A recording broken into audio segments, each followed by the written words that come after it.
Lasciamo St. Ives per continuare il viaggio lungo la costa occidentale della Cornovaglia.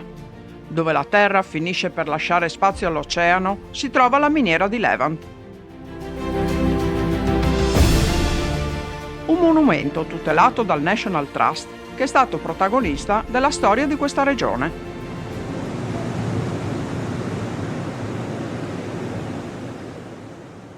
Oggi qui regna il silenzio e la bellezza della natura, ma è stato un luogo di lavoro caldo e rumoroso. Tutto ebbe inizio nel 1820, quando la Cornovaglia era il cuore pulsante della rivoluzione industriale inglese. Un gruppo di investitori posò gli occhi su questo tratto di scogliera, che sapevano essere ricca di rame e stagno. Nacque così la Levant Mine, dove per decenni gli uomini scavarono la roccia dura sotto le onde dell'Atlantico. Per visitare gli interni delle strutture rimaste è necessario partecipare ad una visita guidata previa prenotazione online. Con l'ausilio di immagini ci si immerge nel passato per comprendere come si svolgeva il lavoro duro e pericoloso dei minatori.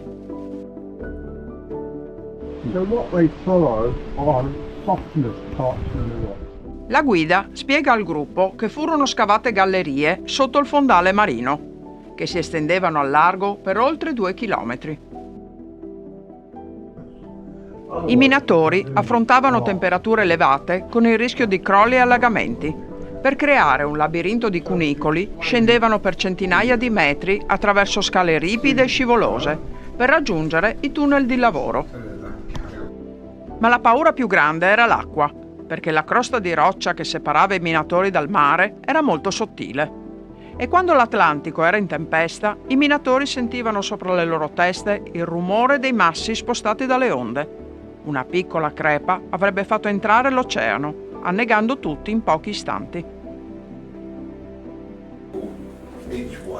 Per tenere asciutta la miniera e portare in superficie il materiale scavato, nel 1840 arrivò in aiuto la Cornish Bin Engine, un maestoso motore a vapore a bilanciere che pompava fuori l'acqua e permetteva agli uomini di lavorare in sicurezza con meno fatica.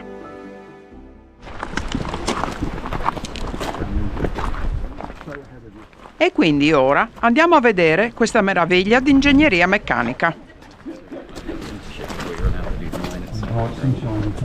Yeah, oh no, absolutely. Good morning. Good morning. Hello.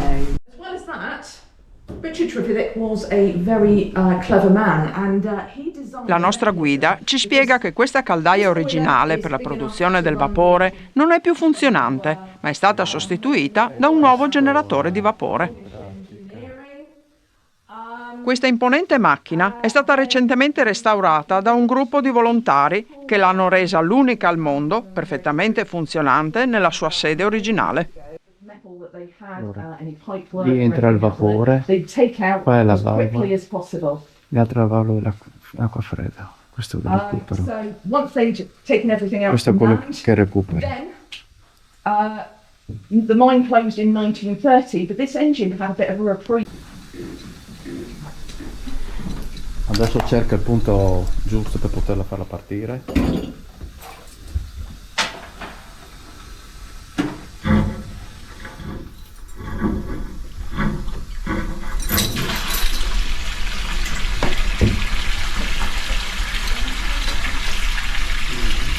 Adesso fa entrare l'acqua fredda.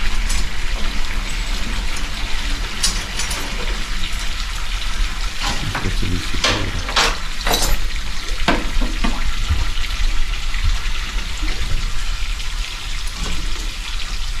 Then as I pull this regulator, the steam's coming in.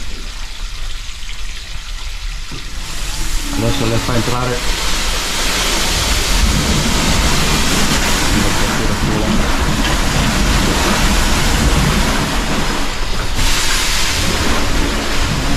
partita subito.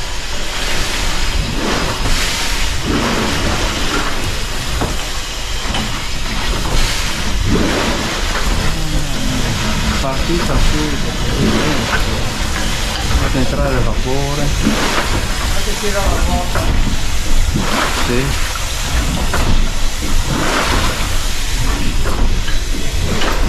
Questa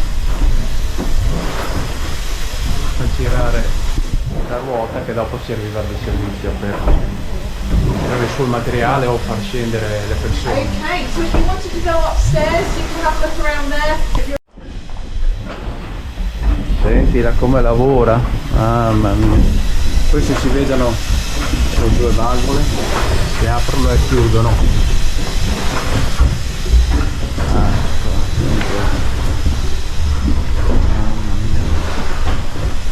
Da qui si vede anche il bilanciere, il braccio.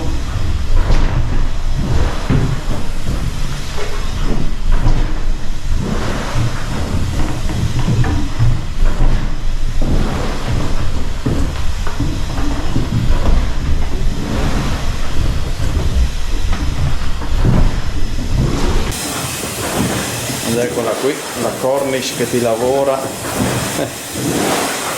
Mamma mia, tranquillamente, dopo tutti questi anni.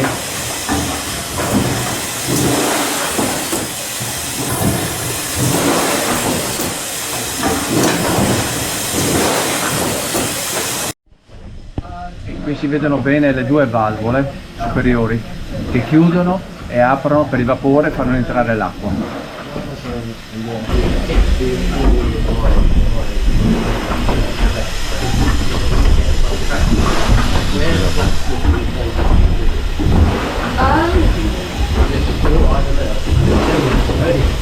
Yeah, no, yeah, because initially we had a new connect. You did have what, his boilers came after, La valvola si vede che c'è fuori un po' di vapore. yeah, I was trying to remember that, but I know that when he was living for a little while in Madrid, around like 1880. Queste sopra qua sono le valvole di recupero. Yeah, on the roof, yeah, from there's a house there where you can really see stuff like that.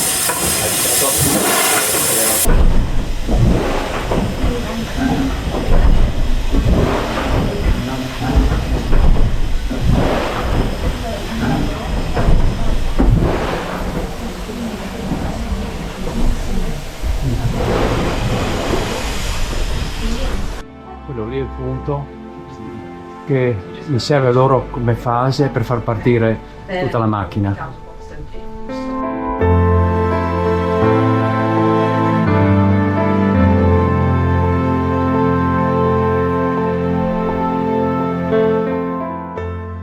Se la Bing Engine salvava la miniera dall'acqua, serviva a qualcosa per alleviare la fatica degli uomini, che dovevano scendere e risalire per centinaia di metri, usando tunnel simili a questi.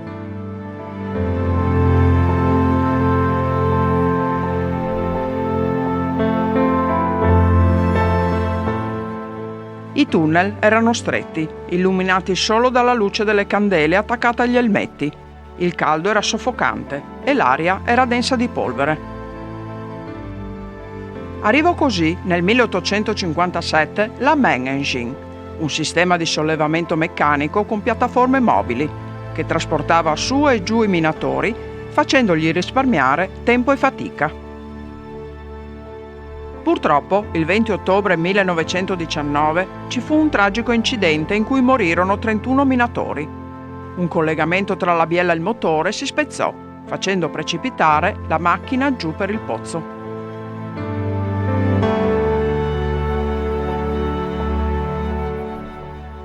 Questo disastro fu devastante per la comunità della miniera e dopo pochi anni dall'incidente le gallerie non furono più lavorate. Inoltre, nei primi anni del XX secolo, i prezzi dello stagno crollarono, costringendo la miniera a chiudere nel 1930. Oggi, grazie all'impegno dei volontari, si possono visitare questi luoghi e sentire il rombo di un motore storico, per ricordare il duro lavoro nelle miniere della Cornovaglia.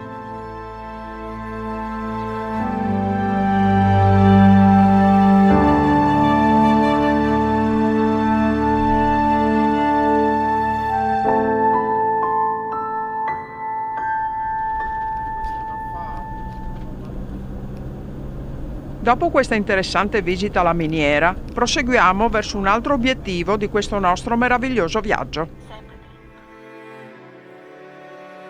Ed eccoci a Land's End, la punta più estrema a ovest dell'Inghilterra.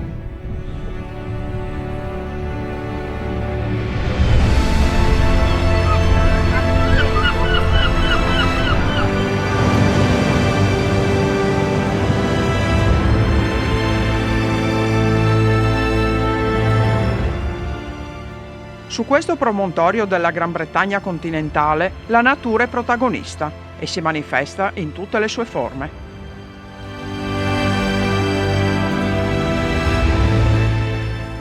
Le scogliere di granito, alte decine di metri, sono state plasmate dall'azione erosiva del tempo e dalla forza dell'oceano e oggi hanno conformazioni mai viste prima. Le onde dell'Atlantico si infrangono con forza sulle rocce, offrendoci suggestivi scorci panoramici, e c'è chi sfida le onde per vivere esperienze ancora più coinvolgenti.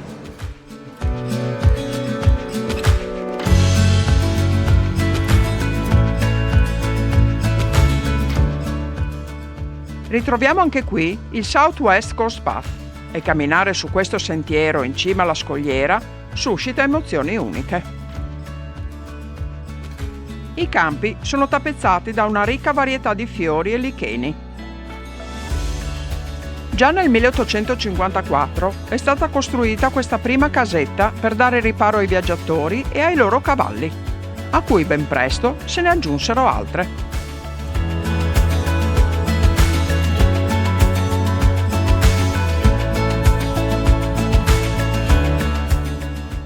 È stato ricostruito anche un piccolo villaggio in miniatura, con minuscole case tipiche della zona.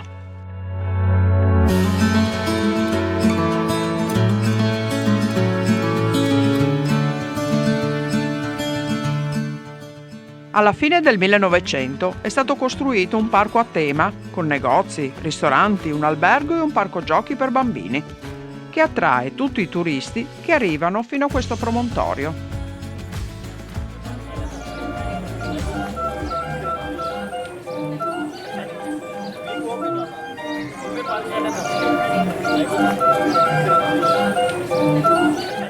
In estate si tengono diversi spettacoli all'aperto e i negozi sono fornitissimi di souvenir. Chi non avesse già acquistato un ricordo da portare a casa, sicuramente troverà qui uno di suo gusto.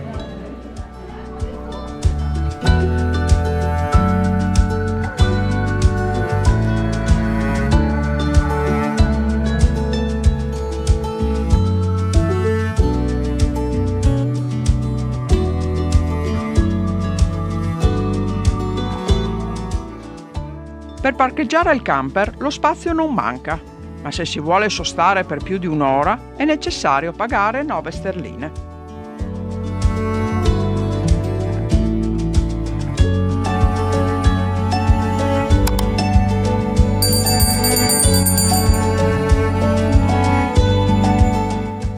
Lasciando Land's End ci porteremo nel cuore le meravigliose immagini di una scogliera che da sempre incanta chi la visita.